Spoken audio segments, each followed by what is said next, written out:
திமுக ஒரு தீய சக்தி, தீய சக்தி, தீய சக்தி, தீய சக்தி. திமுகவை தீய சக்தி என்று வர்ணிப்பதன் மூலம் திமுகவுக்கு எதிரான தன்னுடைய தாக்குதலை கூர்மைப்படுத்துகிறார். அதிமுக இருக்கக்கூடிய எடப்பாடியை விட்டு விலக நினைக்கிறவர்களுக்கு நன்றாக ஒரு தூண்டிலை அவர் போடுகிறார். கரூர் இன்சிடென்ட்டுக்கு பிறகு பொதுக்கூட்டங்களை இனிமேல் நடத்த முடியாது என்ற நிலை இருந்தது. அது தகர்க்கப்பட்டிருக்கிறது.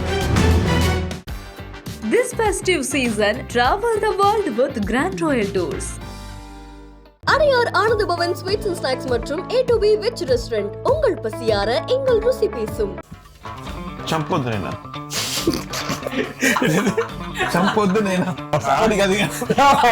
திமுகவுக்கு பெரிய கொடைச்சல் தலைவலியாக உருவெடுத்திருக்கிறார் விஜய். தமிழ்நாடு அரசியல்ல யார் திமுக வன்மத்தோடு எதிர்க்கிறாங்களோ, வலிமையா எதிர்க்கிறாங்களோ அவங்க தான் ஜெயிக்க முடியும். இந்த அடிப்படை லெசனை விஜய் புரிந்து கொண்டார் என்று நான் நினைக்கிறேன். எனக்கு பயம் இல்ல, எனக்கு பயம் இல்ல. இந்த நடுங்கிக்கிட்டே சின்ன பசங்க நடந்து போவாங்க, அந்த மாதிரி இருக்கு. நான் பொருட்டே இல்லைன்னா என்னை பற்றி ஏன் 24 மணி நேரமும் பேசுகிறேன்னாரு. அது 100% சரியான கருத்து. உண்மையிலே பயம் இல்லைன்னா எதுக்கு இவ்வளோ தூரம் பொருட் செலவு பண்ணி கோடிக்கணக்கில் செலவு பண்ணி ப்ராக்சிஸை விட்டு விஜய் அடிக்கணும்? அவங்களுக்கு அந்த பயம் இருக்குது. அவங்களுடைய பல நடவடிக்கைகளை பார்த்தாலே நமக்கு தெரியுது. இங்க என்ன கவர்மெண்ட் நடத்துறாங்களா இல்ல கண்காட்சி நடத்துறாங்களா? இழக்கிறதுக்கு விஜய்க்கு ஒன்றும் கிடையாது. ஆனால் திமுகவுக்கு ஒரு சாம்ராஜ்யமே இருக்குது. அதனால் விஜயை பார்த்து அவங்க ரொம்ப ரொம்ப கவலைப்படுறாங்க. எதையோ கட்டி மலையை எழுகிற மாதிரி வந்தா மலை போனால் ஏதோ ஒன்றுவாங்க. அது போல் இன்னைக்கு அடப்பாடியோ அண்ணாமலையோ அன்புமணியோ பேசினா அது எடுப்படாது. ஸ்டாலினுக்கு எதிராக விஜய் பேசினா எடுப்படும். ஏன்னா அவர் young man, fresh blood, baggage கிடையாது. மற்றவங்க மேல எல்லாம் பேகேஜ் இருக்குது. அதனால மற்றவங்க பேசும்போது எடுப்படாது. கண்டிப்பாக விஜய் பேசினா அது எடுப்படும். நாங்க என்ன வாயிலேயே வடை சுடுறதுக்கு டிஎம்கேவா டிவிகேடா? இப்போ திமுக கிட்ட கொத்தடிமையாக இருக்க கூட்டணி கட்சிகள் திமுக தனி மெஜாரிட்டி இல்லை என்றால் எப்படி மாறுவார்கள் என்பது எல்லோருக்குமே தெரியும். இந்த பிஜேபி எதிர்க்கின்ற ஒற்றை காரணியை வைத்துக்கொண்டு ஒரு மாநிலத்தை நீங்கள் சதா சர்வகாலமும் ஆண்டு கொண்டு இருக்க முடியாது. இதே முதல்ல ஸ்டாலினும் திமுகவும் கூட்டணி கட்சிகளும் புரிந்து கொள்ள வேண்டும். பெரியார் பேரை சொல்லிக்கிட்டு தயவு செஞ்சு கொள்ளையடிக்காதீங்கயா. மூச்சுக்கு 300 தரம் சமூக நீதி பேசுகிற திமுக ஒன்றை புரிந்து கொள்ள வேண்டும். குடும்ப அரசியல், வாரிசு அரசியல் என்பது அடிப்படையில் தலித்துகளுக்கு எதிரானது. விஜய் கிட்ட பெரிய அளவில் வாக்காளர்கள் போவதற்கு இந்த கட்சிகளில் இருக்கக்கூடிய குடும்ப அரசியலும் வாரிசு அரசியலும் ஒரு முக்கியமான காரணம். அப்படின்னா எத்தனை நாளைக்கு சார் சனாதனம், பாசிச பாஜக இதை வச்சு எத்தனை நாளைக்கு திமுக வண்டி ஓட்டும்? என்ன கேட்கறதுக்கு ஆள் இல்லைன்னு நினைச்சீங்களா? மக்களுக்கு ஒண்ணுன்னா இந்த விஜய் நிப்பா, இந்த விஜய் கேள்வி கேட்பா. பிகைனூர் சேனலுக்கு வணக்கம். இன்றைய சிறப்பு நேர்காணலில் நம்மோட மூத்த பத்திரிகையாளர் திரு மணி சார் அவர்கள் இருந்திருக்கிறார். அவரும் பேசுகிறது நிறைய விஷயங்களுக்கு வாங்க பேசலாம். சார் வணக்கம். சார் வணக்கம் சார். கிட்டத்தட்ட ஒரு 80 நாட்களுக்கு பிறகு விஜய் அவர்கள் தமிழ்நாட்டில் அவருடைய அந்த மக்கள் பிரச்சாரத்தை தொடங்கியிருக்காரு. இன்றைக்கி ஈரோட்டில் நடந்திருக்கு. எப்படி பார்க்குறீங்க சார்? செப்டம்பர் 27 கரூரில் அந்த துயர சம்பவம் நடந்த பிறகு கிட்டத்தட்ட 3 மாத காலம் வெளியில் வராமல் இருந்தார். இப்போ வந்திருக்காரு. கிட்டத்தட்ட எவ்வளோ 30 நிமிஷம் பேசினாரா? ஒரு நியர்லி ஒரு 20 to 30 மினிட்ஸ்க்குள்ள 30 மினிட்ஸ், அரௌண்டு 30 மினிட்ஸ் வச்சுக்கலாம். நல்லதொரு உரை. மக்கள்கிட்ட தெளிவாக தன்னுடைய அரசியல் நிலைப்பாட்டை எடுத்து உரைத்திருக்கிறார். திமுக மீதான தாக்குதல் ஷார்பன் ஆகுது, கூர்மை அடைகிறது. கடந்த பல கூட்டங்களோட இன்றைய கூட்டத்தில் தெளிவு இருந்தது. அக்ரெசிவாக பேசினார். ஒரு ஈர்க்கக்கூடிய மக்களை ஈர்க்கக்கூடிய ஒரு ஸ்பீச்சுன்னு தான் இதை நம்ம பார்க்கணும். தெளிவாக தன்னுடைய அரசியல் நிலைப்பாட்டை சொல்லிட்டார். திமுக தான் மாற்று என்று தன்னை பொசிஷனிங் பண்ணிக்கிறாரு. செங்கோட்டையான வரவேற்கும் போது இன்னும் பலர் அவரை தொடர்ந்து வருவார்கள், அவர்கள் உரிய மரியாதை கொடுக்கப்படும்ன்றது மூலம் அதிமுகலையும் பிற கட்சிகளையும் குறிப்பாக அதிமுகவில் இருக்கக்கூடிய எடப்பாடியை விட்டு விலக நினைக்கிறவர்களுக்கு நன்றாக ஒரு தூண்டிலை அவர் போடுகிறார். அது ரொம்ப முக்கியமான ஒரு விஷயம்.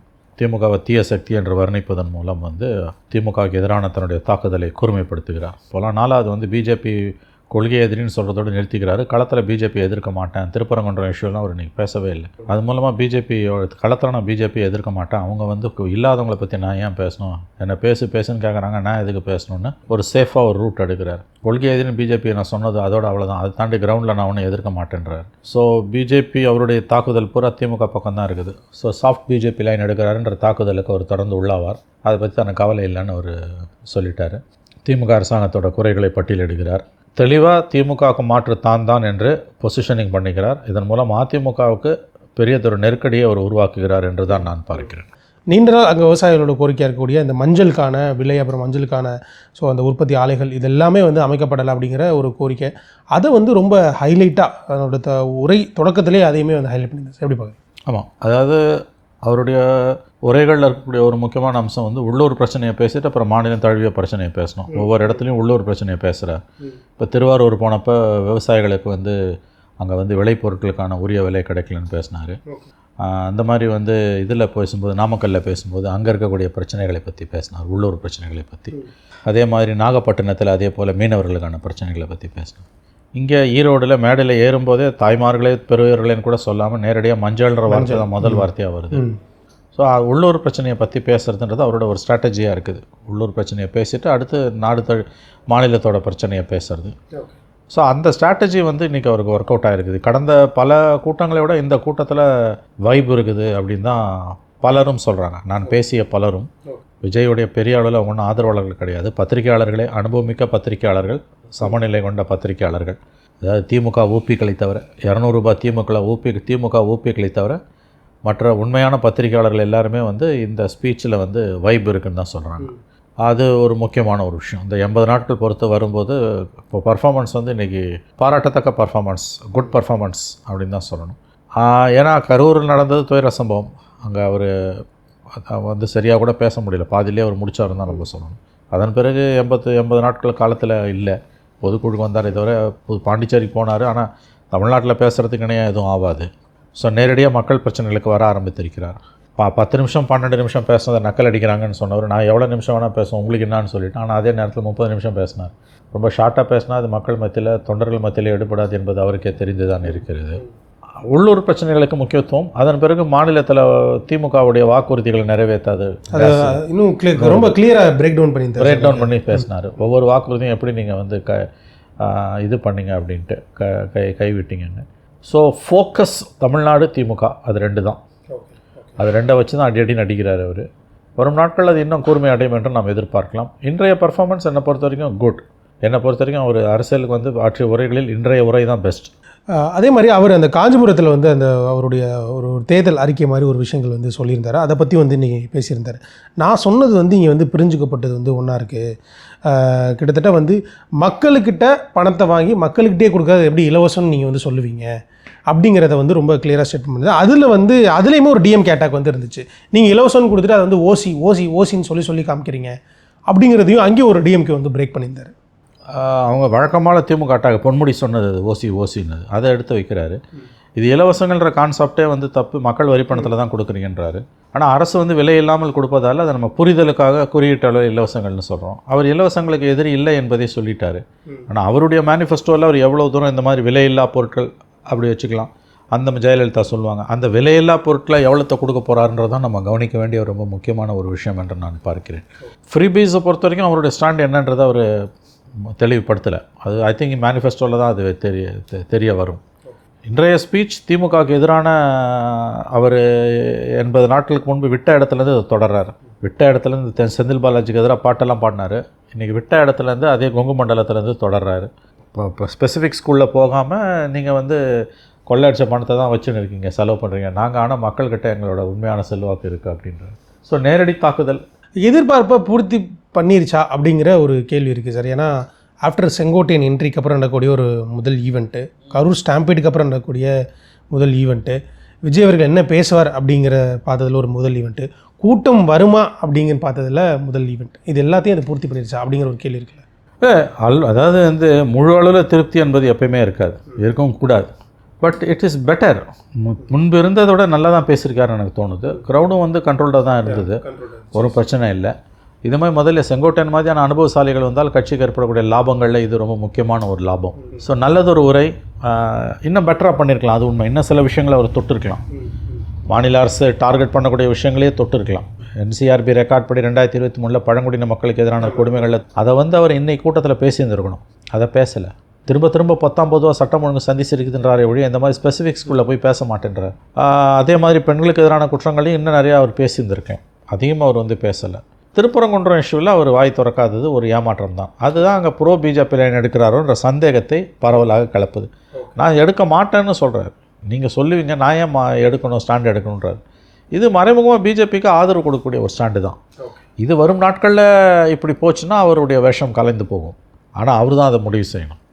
அதே போல் இன்னொரு விஷயம் நம்மளால் பார்க்க முடிஞ்சது, இந்த டிஎம்கே அட்டாக், டிவிகே வந்து அட்டாக் பண்ணிகிட்டு இருக்குது அங்கங்கே மறைமுகம், அதையுமே அட்ரஸ் பண்ணி பேசியிருந்தார்.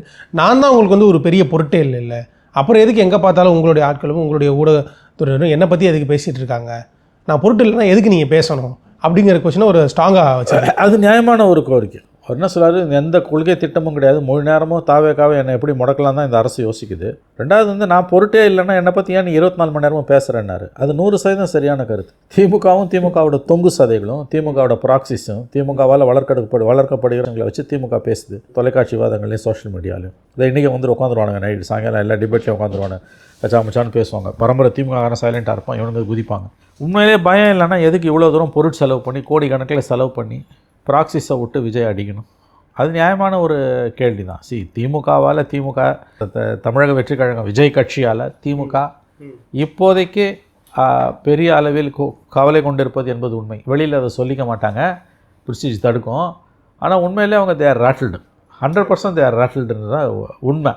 தாவேக்காவை பார்த்து திமுக அஞ்சுகிறது, கீலி பிடித்து கொண்டிருக்கிறது திமுகவுக்கு என்பது உண்மை. அது அவங்க எவ்வளோ திமுக மறுத்தாங்கனாலும் அது உண்மை ஆகிடாது. அவங்களுக்கு அந்த பயம் இருக்குது. அவங்களுடைய பல நடவடிக்கைகளை பார்த்தாலே நமக்கு தெரியுது. உள்ளங்கை பொண்ணுக்கு கண்ணாடி தேவையில்லை. சோஷியல் மீடியாவில் நடக்கிற அட்டாக்கு, யாருடைய பின்புலத்தில் இதெல்லாம் நடக்குது. ஒரு 1000 பேர் வந்து திட்டுறான் விஜயை கன்சால்டேட்டடாக. இதெல்லாம் ஒருத்தன் சொல்லாமல் பின்னால் வந்து சில சக்திகளை இயக்காமல் அது நடக்க போகிறது கிடையாது. ஆகவே அது உண்மை. அவர் சொன்னது என்னை பார்த்து அவங்க பயப்படுறாங்க, அவங்க முழு நேர வேலையை என்னை எப்படி முடக்கிறதான்ற அது yes, I agree with Vijay. அவர் சொல்கிறது கரெக்டு தான். அதே மாதிரி இந்த ஸ்பீச்சில் இன்னொரு விஷயம் கிளியராக பீப்புள் கூட கனெக்டடாக பேசின மாதிரி இருந்துச்சு. நான் சொல்கிறது உங்களுக்கு புரிஞ்சால் போதும், உங்களுக்கு புரியுதில்ல, அது எனக்கு போதும், மற்றவங்களை பற்றி எனக்கு கவலை இல்லை அப்படிங்கிறத ஒரு ஹையர் ஸ்டாண்டில் அதையும் வச்சுருந்தார். அது மீடியாவை பார்க்காம இருக்கக்கூடிய அவருடைய பலவீனத்தை மறைப்பதற்காக அவர் பேசுகிறார். வெறுமனே மக்கள் அப்படின்னா இப்போ மீடியா எதுக்கு? ஏதோ மோடி சொல்கிறாரு, எனக்கு மக்களுக்கு தான் உறவுன்றாரு, நான் ஏன் உனக்கு பதில் சொல்லணுன்றாரு மோடி. அதான் ஒரு ஆர்டிக்கல் வந்து இந்த வயரில் 2 வருஷம் Modi hates media including the one which supports him. தன்னை ஆதரிக்கிற மீடியா உட்பட எல்லா மீடியாவையும் மோடி வெறுக்கிறார், எதிர்க்கிறார். விஜய் வந்து வெறுக்கலை, ஆனால் அவர் வந்து அதை என்கேஜ் பண்ண மறுக்கிறார். இது எத்தனை நாட்கள் அவர் அப்படி இருப்பார்? இதுதான் அவரோட வே ஆஃப் ஸ்டைலாக, வே ஆஃப் ஃபங்க்ஷனிங்காக போகுதுன்னா அது ரொம்ப ஆபத்தானது. அவர் கட்சியில் இருக்க மற்றவங்கெல்லாம் பேசுவாங்க, ஆனால் விஜய் பேச மாட்டார்ன்றது என்னை பொறுத்த வரைக்கும் அது ஒரு நெகட்டிவ் டெண்டன்சி தான். அது ரொம்ப ஆபத்தானது என்று தான் நான் பார்க்கிறேன். ஓகே, செங்கோட்டையன் அவர்கள் வந்ததுக்கு பிறகு நடக்கக்கூடிய ஒரு முதல் ஈவெண்ட் இஸ் இட் ஒரு பெரிய eye opening for Vijay in Kongu region அப்படின்னு எடுத்துக்கலாம்? ஐ ஓப்பனிங் பெரிய வார்த்தை வேணாம், பட் ஒரு சக்ஸஸ்ஃபுல் ஈவெண்ட். கரூர் இன்சிடென்ட்டுக்கு பிறகு பொதுக்கூட்டங்களே இனிமேல் நடத்த முடியாது என்ற நிலை இருந்தது, அது தகர்க்கப்பட்டிருக்கிறது. ரெண்டாவது வந்து ரோட் ஷோவில் இருக்கக்கூடிய இடர்பாடுகள் வந்து பப்ளிக் மீட்டிங்கில் கிடையாது. கரூர்லேயே இவங்க பண்ணது வந்து பேசியிருக்கக்கூடாது. ரோட் ஷோன்றது மோடி கையாசிட்டு போவார், ரோட் ஷோவில் பேச மாட்டாங்க, அதுக்கு தனியாக மீட்டிங் போடணும். இன்றைக்கி போட்ட மாதிரி இது நல்ல முறை எனக்கு தெரிஞ்சு. ஏன்னா ஒரு இடத்துல மக்களை கூட்டி காவல்துறையோட அனுமதி, காவல்துறையோட கலந்தாலோசித்து பாதுகாப்பு ஏற்பாடுகளை செய்து நீங்கள் இப்படித்தான் கூட்டங்களை நடத்த வேண்டும். அதனால் இது வந்து ஒரு ஃபார்வர்டு டெவலப்மெண்ட், ஒரு பாசிட்டிவ் டெவலப்மெண்ட் என்று தான். புதிதாக கட்சி ஆரம்பித்திருப்பவருக்கு இது ஒரு தன்னம்பிக்கை தரக்கூடிய நிகழ்ச்சி. இது ஒரு ஆரோக்கியமான அரசியல் தான் நான் பார்க்குறேன். பட் ஸ்டில் இந்த மேசிவ் ஃபேக்டர் அப்படிங்கிறது குறையாமல் இருக்கே சார். ஏன்னா கரூர் ஸ்டாமேட்டுக்கு அப்புறம் வந்து குறைஞ்சிரும், மக்கள் வரமாட்டாங்க, மக்கள் பயப்படுவாங்க அப்படிங்கிற விஷயம் இருந்துச்சு. இன்றைக்கும் கோயம்புத்தூர்லேருந்து விஜய் அவர்கள் வந்து இந்த ஈரோடு வர்ற வரையுமே அந்த வண்டியில் பின் திறந்தாங்க, அவர் காரை தட்டுறது, அவர்கிட்ட செல்ஃபி கேட்குறது, இந்த விஷயங்களும் வந்து பார்க்க முடிஞ்சு சார். அது ஒரு சிக்கல். அதை எப்படி வரும் நாட்களில் அவங்க ஹேண்டில் பண்ண போகிறாங்கன்றது அவங்களுக்கு ஒரு சவால் தான். நிச்சயமாக அது ஒரு சவால். ஏன்னா அந்த க்ரௌடு வந்து உங்களுக்கு சின்ன பசங்க. இப்போ கூட ஒரு இன்றைக்கி பேசும்போது எது மேலே ஏறி நிற்கிற ஒரு பையனை கீழே இறங்க தம்பி இறங்க, இல்லாட்டி நான் பேச மாட்டேன், அப்புறம் இல்லாட்டி உங்கள் கிஸ் கொடுக்க மாட்டேன் அப்படின்லாம் சொன்னார். தாஜா பண்ணி தான் இறங்க வேண்டியிருக்குது.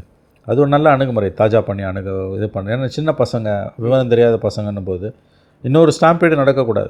அதனால் அதில் தெளிவாக இருக்காங்க, அதில் கேர்ஃபுல்லாக தான் இருக்காங்க. இன்றைக்கி கூட தொண்டரணி அவங்க வந்து ஒழுங்குபடுத்தும் நடவடிக்கையெல்லாம் இறங்கியிருக்காங்க. ஸோ வரும் நாட்களில் இந்த கிரேஸ் குறையலாம்.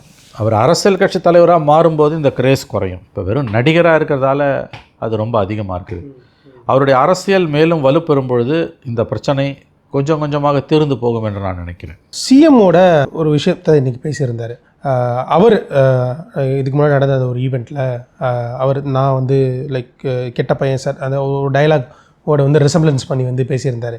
அப்போ நான் நடிகன்னா நீங்கள் யார் அப்படிங்கிற மாதிரியான ஒரு கொஷினையும் வந்து வச்சுருந்தார்.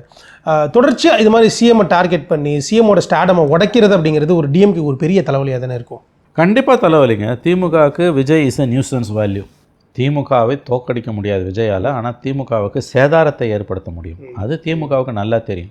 இழக்கிறதுக்கு விஜய்க்கு ஒன்றும் கிடையாது. ஆனால் திமுகவுக்கு ஒரு சாம்ராஜ்யமே இருக்குது. ஒரு ஆட்சி இல்லை, ஒரு சாம்ராஜ்யமே இருக்குது. சாம்ராஜ்யத்தை இருக்கவங்க எப்படி இழக்க விரும்புவாங்க? அதனால் விஜயை பார்த்து அவங்க ரொம்ப ரொம்ப கவலைப்படுறாங்க. ரொம்ப டீசெண்டாக சொல்கிறதுனா கவலைப்படுறாங்கன்றது உண்மை. விஜய்க்கு இழக்கிறதுக்கு ஒன்றுமே கிடையாது. எதையோ கட்டி மலையை இழுக்கிற மாதிரி, வந்தால் மலை போனால் ஏதோ ஒன்றுன்னுவாங்க. அதுபோல் ஸோ விஜய் வந்து ஒரு சேலஞ்சர் கிடையாது, பட் அவர் வந்து ஒரு nuisance value complete nuisance value for DMK. ஏன் இந்த கேள்வி வைக்கிறேன்னா ஸ்டில் டிஎம்கேவும் இங்கே வந்து ஸ்டாலினும் சரி டிஎம்கேவும் வந்து அவர் வந்து ஒரு மாதிரி எவால்வ் பண்ணிக்கிறாங்க. அவர் வந்து ரொம்ப ஒரு பொலிட்டிக்கல் பிராண்டிங் ஐடியாலஜியில் காமிக்க ட்ரை பண்ணிகிட்டே இருக்காங்க. இப்போ இன்றைக்கி நடந்த ஒரு அட்டாக் கூட விஜய் அவர்கள் பேசின அந்த கருத்து கூட ரொம்ப ஒரு இமேஜாக சிஎம்மோட இமேஜ் அப்படியே அடித்து உடைக்கிற மாதிரி ஒரு ஸ்டேட்மெண்ட் மாதிரி இருந்துச்சு. அதில் அந்த சிஎம் அவர்கள் வந்து நீங்கள் டைலாக் பேசினா வந்து நீங்கள் நடிகர் இல்லையா நடிகர் அப்படிங்கிறது. ஆமாம், அது இளைஞர்கள் மத்தியில் எடுபடலைங்க. இன்றைக்கி வந்து எடப்பாடியோ அண்ணாமலையோ அன்புமணியோ பேசினா அது எடுபடாது. ஸ்டாலினுக்கு எதிராக விஜய் பேசினா எடுபடும். ஏன்னா அவர் young man, fresh blood, baggage கிடையாது. மற்றவங்க மேலெல்லாம் பேகேஜ் இருக்குது. அதனால் மற்றவங்க பேசும்போது எடுபடாது. கண்டிப்பாக விஜய் பேசினா அது எடுபடும். அதை திமுக எப்படி எதிர்கொள்ள போகுதுன்றது தான் நம்ம பார்க்க வேண்டிய விஷயம். அதே மாதிரி விஜய் அவர்கள் அந்த காஞ்சிபுரத்தில் சொன்ன தன்னோட அந்த மேனிஃபெஸ்டோ மாதிரியான விஷயங்களையும் இங்கே தமிழ்நாட்டில் இப்போ நடந்துட்டு இருக்கிறதையும் வந்து கம்பேர் பண்ணி பேசியிருந்தது. அதில் குறிப்பாக ஒரு சில விஷயங்கள் சொல்லப்போ எங்கள் ஆட்சியில் நிறைய பேர் படித்தாங்க அப்படின்னு சொல்கிறீங்க. ஆனால் இங்கே கிட்டத்தட்ட வந்து ஒரு 203 ஸ்கூல்களுக்கு அதிகமாக வந்து நீங்கள் மூடிருக்கீங்க. நிறைய பேருக்கு வேலை இல்லாமல் இருக்குது. இப்போ நாங்கள் இதை தானே சொன்னோம், இதை சொல்லியிருந்தால் நீங்கள் இதெல்லாம் நடந்துருந்தால் இதெல்லாம் இருந்திருக்கணும்ல அப்படின்னு ஒரு கம்பேரிசன் மாதிரி ஒரு விஷயத்தையும் அது நல்ல பாயிண்ட்டுங்க. அது போல் ஆரோக்கியமான அரசியலை தான் பேசணும். அவர் கிளப்புனது ரொம்ப முக்கியமான ஒரு விஷயம். கல்வியில் சிறந்த தமிழ்நாடு நீங்கள் சொல்கிறீங்க. அவர் முதலமைச்சரை பார்த்து கேட்குறாரு, நீங்கள் கல்வியில் சிறந்த தமிழ்நாடுன்னு சொல்கிறீங்க. ஆனால் இந்த ஆண்டு போதிய மாணவர் சேர்க்கை இல்லாததால் 207 ஆரம்ப பள்ளிக்கூடங்கள் தமிழ்நாடு முழுவதும் மூடப்பட்டிருக்கின்றன. அப்போ ஸ்கூல் ட்ராப் அவுட், பள்ளி இடைநிற்றல் அதிகமாகுது. இது வந்து பிற்காலத்தில் மிகப்பெரிய பாதிப்பை தமிழகத்துக்கு ஏற்படுத்தும். ஏன்னா ஒரு முற்போக்கான மாநிலம், ஃபாஸ்ட் இண்டஸ்ட்ரியல் ஸ்டேட், இந்தியாவிலே நம்பர் 1 விரைவாக நகரமயமாகி வரும் மாநிலம் நம்பர் 1 தமிழ்நாடு. இதில் ட்ராப் அவுட்ஸ் இவ்வளோ வருது. ஒரு டிகிரி முடிக்காமல் பையன் வெளியில் போகிறான்னா சமூகத்துக்கு பெரிய ஒரு சோதனை தான். ஸோ அந்த பாயிண்ட் வந்து அவர் கிளப்பின அந்த பாயிண்ட், ஸ்கூல் ட்ராப் அவுட்ஸை பற்றின அவரோட பாயிண்ட் ரொம்ப நியாயமான ஒரு பாயிண்ட். இன்ஃபேக்ட் அதை திமுக கூட்டணி கட்சிகள் பெரிய அளவில் பேசியிருக்கணும். அவங்க பேசினாங்கன்னா விஜய் மாதிரி புது பிளேயருக்கு அங்கே ஸ்பேஸ் இருக்காது. ஏன்னா அவர் சொல்கிறது நல்ல ஸ்டாட்டிஸ்டிக். நம்மளும் படிச்சிருப்போம். அதை நான் படிச்சிருக்கேன். கிட்டத்தட்ட அதை சொல்லிட்டு அந்த கல்வியில் சிறந்த தமிழ்நாடு அதுவும் ட்ராமா பண்ணுறீங்க அப்படின்னு 207 பள்ளிகளில் வந்துங்க 207 ஸ்கூல்ஸ் வந்து ஆரம்ப பள்ளிகள் மூடப்பட்டிருக்கு போதிய குழந்தைகள் இல்லாமல். மக்கள் தொகை ஒன்றும் குறையில. அப்போ பள்ளி கல்வி இடைநிற்றல் அதிகமாகுது. அவர் இன்னொன்றையும் சொல்லியிருக்கணுங்க, உயர்கல்வியை பற்றியும் அவர் பேசியிருக்கணும். கல்வியில் சிறந்த தமிழ்நாடுனா ஆரம்ப கல்வி மட்டும் இல்லை, உயர்கல்வியில் 18 மாநில பல்கலைக்கழகங்கள் இன்றைக்கி திவால் ஆகி கொண்டிருக்கின்றன. சம்பளம் கொடுக்க முடியாமல். 180 தமிழகத்தோட மொத்த அரசு கலைக்கல்லூரி 180 அரசு கலைக்கல்லூரிகளில் 90% ஆசிரியர்கள் டெம்பரவரி 10,000 ரூபாய் சம்பளத்தில் இருக்கான். அவனோட ஒரிஜினல் சம்பளம் 60,000 அப் 1.5 லட்சம் வரைக்கும். 10ல் 1 பங்கு தான் ஆசிரியர்கள் வந்து ஒழுங்கானவங்களாக 90% டெம்பரரியாக இருக்காங்க. இதுதான் உண்மை. 10% தான் வந்து ரெகுலர் ஸ்டாஃப்.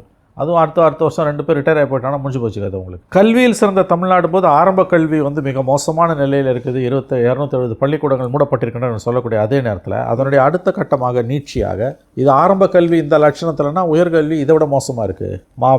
பல 18 பல்கலைக்கழகங்களில் பல பல்கலைக்கழகங்கள் திவால் ஆகி கொண்டிருக்கின்றன. கஜானா காலி.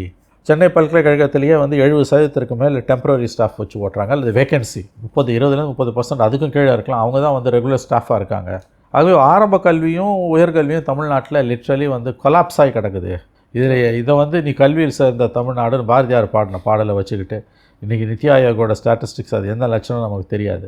அதை வச்சு உங்களை நீங்களே ஏமாற்றிக்க முடியாதுன்றார் அவர். இதுதான் திமுக விழித்தெழ வேண்டிய நேரம். இதுதான். 1.5 லட்சம், அதாவது 16 லட்சம் அரசு ஊழியர்கள் கொதிநிலையில் இருக்காங்க. அடுத்த மாதத்துலேருந்து அவருக்கு 5ஆம் தேதி 7ஆம் தேதியிலேருந்து வேலை நிறுத்தம்னு சொல்லியிருக்காங்க. அஃப்கோர்ஸ் நடக்காது. கவர்மெண்ட் அதை உடச்சிடும் ஈஸியாக.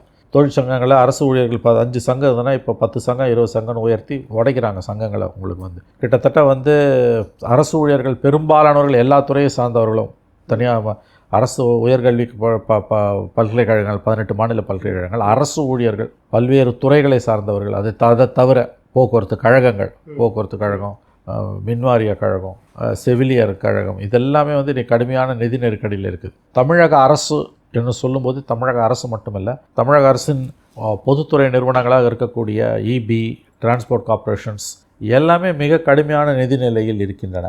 தமிழக கஜானா காலி. இன்றைக்கி இதையும் கவனத்தில் வச்சு இந்த பிரச்சனைகளை அவர் உள்ளே கொண்டு வந்து பேசியிருந்திருக்கணும்.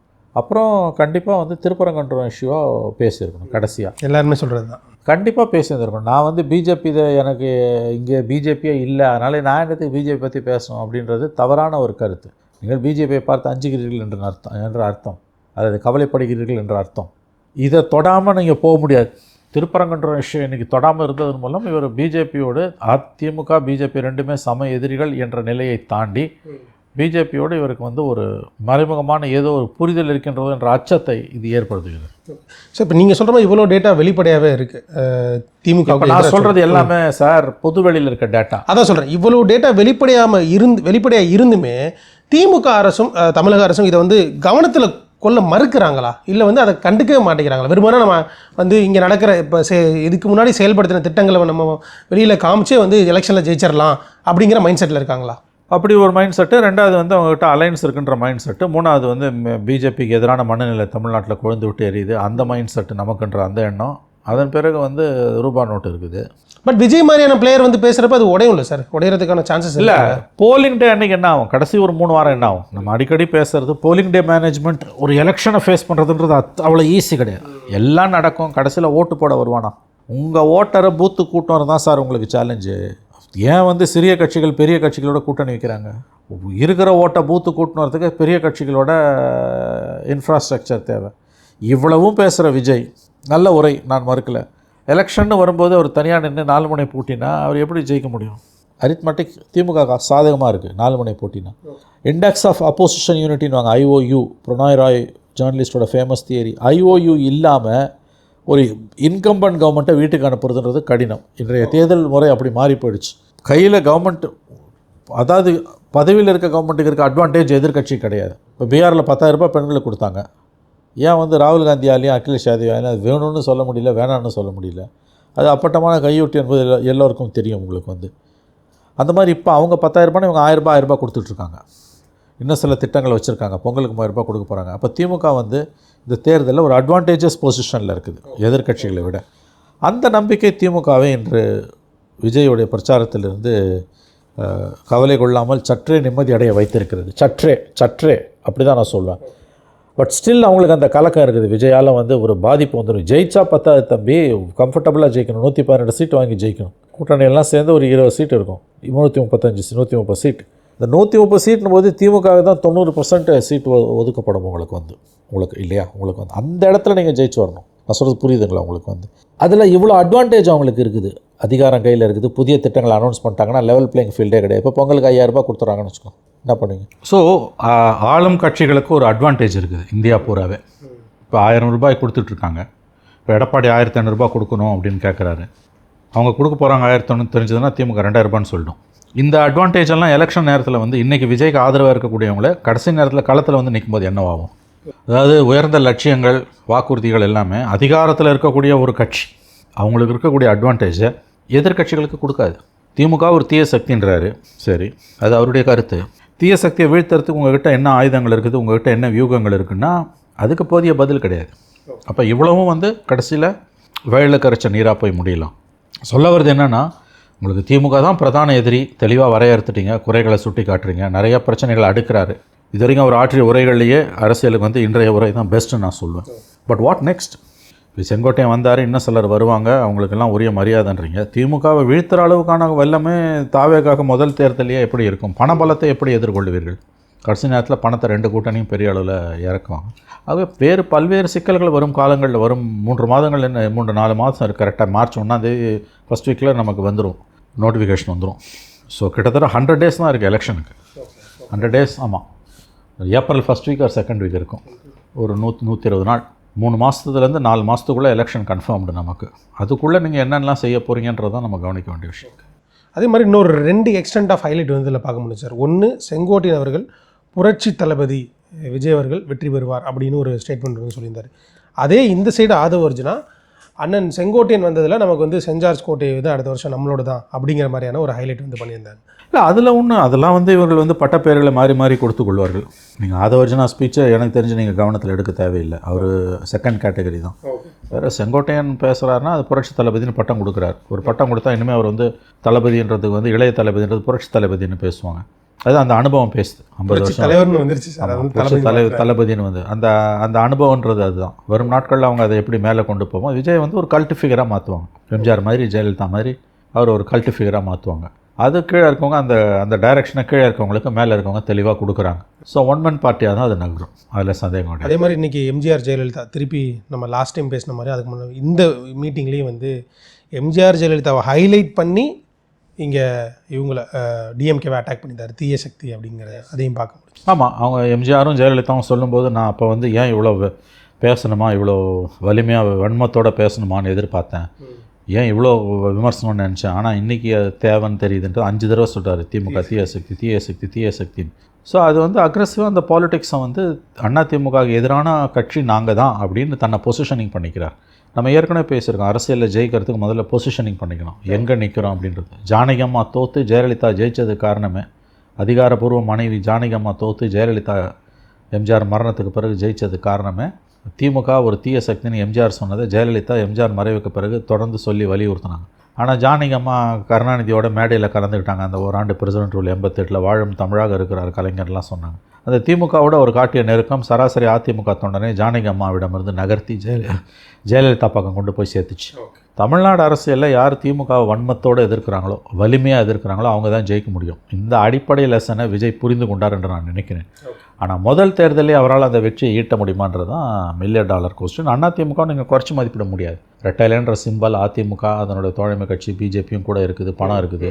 இது எல்லாத்தோடையும் மோதும்போது விஜய் வந்து 2வது இடத்துக்கு வருவதற்கு அவ்வளோ ஒன்றும், அந்த 2வது இடத்துக்கு வருவது அவ்வளோ சுலபமானதல்ல. he has to fight his battle. அவ்வளோ ஈஸி கிடையாது. ஒரு பக்கம் திமுக நெருக்கும், இன்னொரு பக்கம் அதிமுகவும் பாஜகவும் சேர்த்து நெருக்கும். இதுக்கு மத்தியில் நீந்தி அவர் எப்படி கரையேற போகிறான்றதான் கவனிக்க வேண்டிய விஷயம். அவர் ஜெயிச்சு ஆட்சி அமைப்பார் நான் நம்பலை. பட் திமுக அதிமுக 2 பேரோட வெற்றியிலும் கடும் சேதாரத்தை ஏற்படுத்துவார். யாருக்கும் மெஜாரிட்டி இல்லாத ஒரு தொங்கு சட்டமன்றம் விஜயால் உருவாவதற்கு ஒரு வாய்ப்பு இருக்கிறது. அதே மாதிரி களத்தில் இருக்கிறவங்களுக்கும் எங்களுக்கு தான் இங்கே பிரச்சனை. 2006 யார் களத்தில் நிற்கிறாங்களோ அவங்களுக்கும் எங்களுக்கு தான் பிரச்சனை. நாங்கள் அவங்கள மட்டும்தான் எதிர்க்க முடியும். சில பேர் வந்து எங்களை வந்து நீங்கள் எதுங்கன்னு சொன்னாலும், எங்களை வந்து எதிர்த்து பேசுங்கன்னு சொன்னாலும் எங்களால் அதெல்லாம் பண்ண முடியாது அப்படிங்கிற ஒரு ஸ்டேட்மெண்ட்டை சொல்லியிருந்தார். Is he mentioning? இதுதான் தெரிஞ்ச விஷயம். திமுக தான் எனக்கு இனிமே பிஜேபி கிடையாது, நான் திமுக தான் பேசுவேன். பிஜேபியை பற்றி ஏன் பேச மாட்டேன், எதுக்கு பேசணும், பிஜேபி களத்தில் இல்லைன்ற. நாட் சீமான் பிஜேபியா திமுகவான்றதும் சீமான்லாம் நீங்களாக கொண்டு வந்து சேர்த்துக்கிற கற்பனை. களத்திலே கிடையாது சீமான்லாம். உங்களுக்கு ஏடிஎம்கே பிஜேபின்னு போது பிஜேபி சித்தாந்த ரீதியானது, அதனால் ஏடிஎம்கே வாக்கு வங்கி. அதனால் அவர் சொல்கிறது வந்து பிஜேபியா திமுகவா. இப்போ திருப்பரங்குன்றம் இஷ்யூ பற்றி நீங்கள் ஏன் வாயை திறக்கல? அவர் எத்தனை நாளைக்கு நீ வாய் திறக்காமல் இருப்ப? இது மிகப்பெரிய முரண்பாடு இல்லை. நாங்கள் தான் கொள்கை எதிரின்னு சொல்லிட்டு இது என்ன கதை கொள்கை எதிரின்னு? இன்றைக்கி நல்லா இருந்த ஊர் அவங்க நாசம் பண்ணிகிட்டு இருக்காங்க. எல்லா கட்சிகளும் ஒரு ஸ்டாண்ட் எடுத்துட்டாங்க. திருப்பரங்குன்றத்தில் உங்களுக்கு ஸ்டாண்டே இல்லையா? இல்லை பிஜேபியோட அரசியல் நாங்கள் கண்டிக்கிறோன்னு ஒரு வார்த்தை வாய் திறந்து வரணும் இல்லை, ஏன் வரல? விஜய் வாயிலேருந்து திருப்பரங்குன்ற இஷ்யூவை பற்றி ஏன் எதுவுமே வரல? எங்களுக்கு திமுக தான் எதிரி, மற்றவங்களை பற்றிலாம் எதிரியா என்னன்னு கேட்பாங்க, நாங்கள் அந்த வலையில் விழமாட்டோன்றாரு. இது தப்பிச்சு போகிற வேலை. பிஜேபியை எதிர்க்க உங்களுக்கு துணிவில்லை என்று தான் இது பொருள்படும். அதில் சந்தேகமே கிடையாது. திமுகவை எதிர்க்க பிஜேபியை எதிர்க்க தாவேகாவுக்கு இன்னமும் துணிச்சல் வரவில்லை என்ற கருத்து தான் மேலோங்கும். நீங்கள் சில விஷயத்துலலாம் அமைதியாக இருக்க முடியாது, மௌனமாக இருக்க முடியாது, கடந்து போக முடியாது. அப்படி போகிறீங்கன்னா நீங்கள் பிஜேபிக்கு சாதகமாக இருக்கீங்கன்னு அர்த்தம். திருவண்ணாமலையில் நடந்த அந்த திமுகவுடைய இளைஞரணி அந்த கூட்டம், அதில் உதயநிதி பேசியிருந்த ஒரு விஷயம், இந்த மாதிரி கட்டுக்கோப்பாக இருக்கக்கூடிய கூட்டங்களை வைத்துக்கொண்டு நம்மளால் ஈஸியாக வந்து என்ன வேணால் பண்ண முடியும், கட்டுக்கோப்பு இல்லாத கூட்டத்தை வச்சு எதுவுமே பண்ண முடியாது அப்படிங்கிற ஒரு ஸ்டேட்மெண்ட்டை ஹைலைட் பண்ணியிருந்தார். ஸோ கிட்டத்தட்ட விஜய் நீங்கள் சொன்ன மாதிரி தான், என்னை பற்றி நான் பொருட்டெல்லாம் என்னை பற்றி ஏன் பேசிட்டே இருக்கீங்க அப்படின்னு நான் வரேன். உதயநிதி சொல்கிறது ஃபேக்சுவலி கரெக்டுங்க. கட்டுப்பாடு உள்ள கூட்டம் சின்ன கூட்டமாக இருந்தாலும் அதை வச்சு நம்ம சாதிக்க முடியும். கட்டுப்பாடு இல்லாத கூட்டம் பெரிய கூட்டமாக இருந்தாலும் ஒன்றும் செய்ய முடியாது. ஸோ அந்த ஆஸ்பெக்டில் அது எல்லா காலத்துக்குமான உண்மை, எல்லோருக்குமான, எல்லா நாடுகளுக்கும் எல்லா காலத்துக்கும் எல்லா மக்களுக்குமான உண்மை. அது கட்டுப்பாடு உள்ள ஒரு சிறு கூட்டத்தை வச்சு நம்ம சாதிக்க முடியும். ஆனால் கட்டுப்பாடு இல்லாத ஒரு பெரிய கூட்டத்தை எவ்வளோ தான் இருந்தாலும் சாதிக்க முடியாது. உதயநிதி சொல்கிறது உண்மை. ஆனால் அவர் யாரை மீன் பண்ணுறாரு? விஜய் மீன் பண்ணுறாரு. விஜய் மீன் பண்ண வேண்டிய அவசியம் உதயநிதிக்கு என்ன வந்தது? 2வது, திமுக கட்டுப்பாடு உள்ள கூட்டம் எப்படி, எதன் அடிப்படையில் உதயநிதி நம்புகிறார்? இதுனா கலைஞர் காலத்து திமுகவா, அண்ணா காலத்து திமுகவா? உங்கள் திமுகவில் வந்து கட்டுப்பாடு இருக்குன்னா உள்ளாட்சி தேர்தலில் கூட்டணி கட்சிகளுக்கு ஒதுக்கப்பட்ட இடங்களில் கூட்டணி கட்சிகள் ஜெயித்த பிறகும் திமுககாரர்கள் அந்த இடத்த விட்டு கொடுக்க மறுத்து எத்தனை உள்ளாட்சி இடங்களில் இன்றைக்கி சிக்கல் ஓடிட்டுருக்கு. நான் வெட்கி தலை குனிகிறேன்னு முதலமைச்சரே ஓப்பனாக ஸ்டேட்மெண்ட் கொடுத்தாரு, ஸ்டாலினே கொடுத்தாரு. அப்போ திமுக கட்டுப்பாடு உள்ள ஒரு இயக்கம் அப்படின்னு உதயநிதி எந்த அடிப்படையில் கிளைம் பண்ணுறார்? அதே மாதிரி விஜயோட கட்சி முழுக்க அது கட்டுப்பாடு இல்லாத ஒரு இயக்கம்னு எந்த அடிப்படையில் உதயநிதி முடிவு பெறுகிறார்? இது எல்லாத்தையும் தாண்டி நீங்கள் சொன்ன மாதிரி விஜய் உங்களுக்கு ஒரு பொருட்டே இல்லைன்னா விஜயை பற்றி ஏன் மறைமுகமாக நீங்கள் பேசுகிறீங்க? விஜய் உங்களுக்கு தூக்கமற்ற இரவுகளை கொடுத்து கொண்டிருக்கிறார். திமுகவுக்கு பெரிய குடைச்சல் தலைவலியாக உருவெடுத்திருக்கிறார் விஜய். நியூசன்ஸ். அவ்வளோ சீக்கிரம் விஜயை கடந்து போக முடியாது.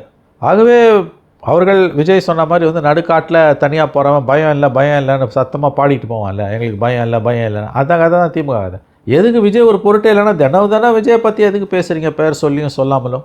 அப்புறம் 100 கணக்கில் கூலிப்படையை ஏவி விடுறீங்க, அதெல்லாம் ஏன் செய்கிறீங்க? இப்போ சோஷியல் மீடியாவில் வந்து வேட்டை நாய்கள் அவிழ்த்து விடப்படும், தாவேக்காவையும் தாவேக்கை ஆதரிப்பவர்களை பாய்ந்து கொதறுவதற்கு. உங்களுக்கு உண்மையிலேயே எதுவும் பயம் இல்லைன்னா எதுக்காக நீங்கள் வந்து இதெல்லாம் சோஷியல் மீடியாவில் வந்து விஜய்க்கு எதிராக ஒரு கேம்பெயினை ஏன் கட்டவிழ்த்து விட்டுருக்கீங்க?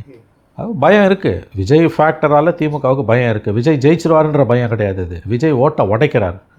1-1 ஜெயிக்கிறது முக்கியம் இல்லைங்க. திமுக 118 வாங்கணும் தனியாக, அப்போ தான் மெஜாரிட்டி. அதுதான் இங்கே பிரச்சனை. நீங்கள் எல்லாம் கூட்டணி சேர்ந்து 130 வாங்குறீங்க, திமுக 100 சீட்டு தான் இருக்குது அப்படின்னா ஏன் 110 சீட்டு வந்தால் கூட கஷ்டம். அவங்க தான் உட்காருவாங்க. ஆனால் ஏகப்பட்ட கண்டிஷன்ஸை கூட்டணி கட்சிகள் போடும். இப்போ திமுக கிட்ட கொத்தடிமையாக இருக்க கூட்டணி கட்சிகள் திமுக தனி மெஜாரிட்டி இல்லை என்றால் எப்படி மாறுவார்கள் என்பது எல்லோருக்குமே தெரியும். இந்த பிஜேபி எதிர்ப்புன்ற ஒற்றை காரணியை வைத்துக்கொண்டு ஒரு மாநிலத்தை நீங்கள் சதா சர்வகாலமும் ஆண்டு கொண்டு இருக்க முடியாது. இதே முதல்ல ஸ்டாலினும் திமுகவும் கூட்டணி கட்சிகளும் புரிந்து கொள்ள வேண்டும். அதில் இன்னும் ஒரே ஒரு விஷயம் வந்து இளைஞர்களுக்கு வாய்ப்பு கொடுங்க அப்படிங்கிறத ரொம்ப இதுக்கு முன்னாடி பேசுனதை விட இந்த மேடையில் உதயநிதி அவர்கள் ரொம்ப ஹைலைட் பண்ணி பேசியிருந்தாங்க. அதுக்கு கிட்டத்தட்ட அந்த ரியாக்ஷன்ஸும் வந்து காமிக்கப்பட்டுச்சு, மூத்த அமைச்சர்களுடைய ரியாக்ஷன்ஸும் காமிக்கப்பட்டுச்சு. அவர்களுமே அந்த உதயநிதி அவர்கள் பேசுகிறப்ப அவர்களுமே ஒரு மாதிரி ஒரு என்ன சொல்கிறது, ஒரு மூஞ்ச வந்து ஒரு முறைச்ச டோனில் வந்து பார்த்துட்டு இருந்தாங்க. இதுவும் வந்து இங்கே வந்து ஒரு பேசு பொருளாக இருக்குது சார். இளைஞர்களுக்கு வாய்ப்பு கொடுங்கன்னு உதயநிதி பேசுகிறாருங்க. அது நியாயமான ஒரு கருத்து தான். அது இளைஞர் அணி மாநாடு. அந்த மாநாட்டில் மேடையில் கீழே உட்காந்துருக்கவங்கள நான் சொல்லலைங்க. ஆனால் அந்த மாநாட்டு மேடையில் எவ்வளோ இளைஞர்கள் இருந்தாங்க. இளைஞர்கள்னு பார்த்தா உதயநிதியை தவிர அங்கே யார் இளைஞர்? ஏன்னா இளைஞர்னு வந்து அரசியல் 50 வயசு வரைக்கும் நம்ம இளைஞர்னு வச்சுக்கிட்டோம். அதனால் இளைஞர் உதயநிதியை இளைஞராக ஏற்றுக்கிறோம். யார் மற்றவங்க எல்லாம் யார்? முதலமைச்சருக்கு 72-73 வயது ஆகுது. டிஆர் பாலு 82-83, துரைமுருகன் 87 வயசு. மற்றவங்க எல்லாம் 70-75 கிராஸ் பண்ணவங்க. இப்போ இளைஞரணி மாநாட்டோட மேடையிலேயே ஒரே ஒரு இளைஞர் தான் இருக்கிறார். சுற்றி நிற்பவர்கள் எல்லோரும் ஓல்டு பாய்ஸ் கிளப்புன்னுவாங்க. அதில் சேர்ந்தவங்க அப்படின்னும் போது எந்த இளைஞரணி சக்தியை பற்றி உதயநிதி பேசுகிறார்? இன்னொன்று, இளைஞரணிக்கான வயது வரம்பு என்னவென்றும் அவர் சொன்னால் நன்றாக இருக்கும். இப்போ ஸ்டாலின் அவர்கள் ஐ திங்க் 64-65 வயசு வரைக்கும் இளைஞரணி தலைவராக இருந்தார். உதயநிதி இப்போ அடுத்த ஆண்டு 50 ஆண்டை தொட இருக்கிறார். அப்போ 50வது வயதிலும் இளைஞரணி தலைவராக அவர் தான் நீடிப்பாரா? சரி, அது கூட அவங்க கட்சி விவகாரம்னு பார்த்துட்டிங்கன்னா இளைஞர்களுக்கு சீட்டு தாருங்கள் அப்படின்றது வந்து இளைஞரணிக்கா இளைஞருக்கா? இந்த மாநாட்டில் அவர் ஒருத்தரை தவிர மற்றவங்க எல்லாருமே வந்து சீனியர் சிட்டிசன்ஸ் தானே. உங்களுக்கு வந்து அவங்க கூடாதுன்னு நான் சொல்லலை. பழசும் புதுசும் சேர்ந்தது தான் வாழ்க்கை. அனுபவம் இளைஞர்களும் இருக்கணும், எக்ஸ்பீரியன்ஸ்டும் இருக்கணும். அதுதான் வந்து வாழ்க்கை. பட் ஆனால் மெஜாரிட்டியாகவே இங்கே வந்து மெஜாரிட்டியாகவே 75-80. இன்னொன்று, எந்த இளைஞர்னு இன்னொரு பாயிண்ட் அவர் சொல்லியிருந்தால் நல்லா இருந்திருக்கும் உதயநிதி. நான் வாரிசு அல்லாதவர்களுக்கும் வாய்ப்பு கொடுங்கள்னு கேட்டிருந்தாருன்னா நல்லா இருந்திருக்கும். அது கேட்டிருக்க முடியுமா சார்? அவ்வளோ பெரிய கேளுங்க.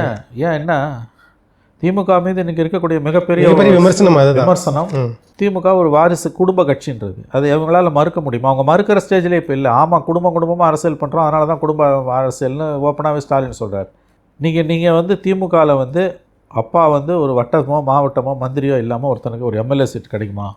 மேடையில் இருந்தவங்க எல்லாரும் பிள்ளையும் பொண்ணும் மருமக மனைவி எம்எல்ஏவோ எம்பியோ மந்திரியோ இருக்காங்க. அப்போ இது என்ன சமூக நீதி? ஒன்று மறந்துடாதீங்க. மூச்சுக்கு 300 தரம் சமூக நீதி பேசுகிற திமுக ஒன்றை புரிந்து கொள்ள வேண்டும். குடும்ப அரசியல், வாரிசு அரசியல் என்பது அடிப்படையில் தலித்துகளுக்கு எதிரானது. ஏன்னா அது மற்ற ஜாதிக்காரனை ஒன்று உள்ளே விடாமல் பண்ணிடுது. அதில் தலித்துகள் தான் அதிகமாக பாதிக்கப்படுறாங்க. இது வந்து காஸ்ட் சிஸ்டத்தை பெர்பச்சுவேட் பண்ணுது.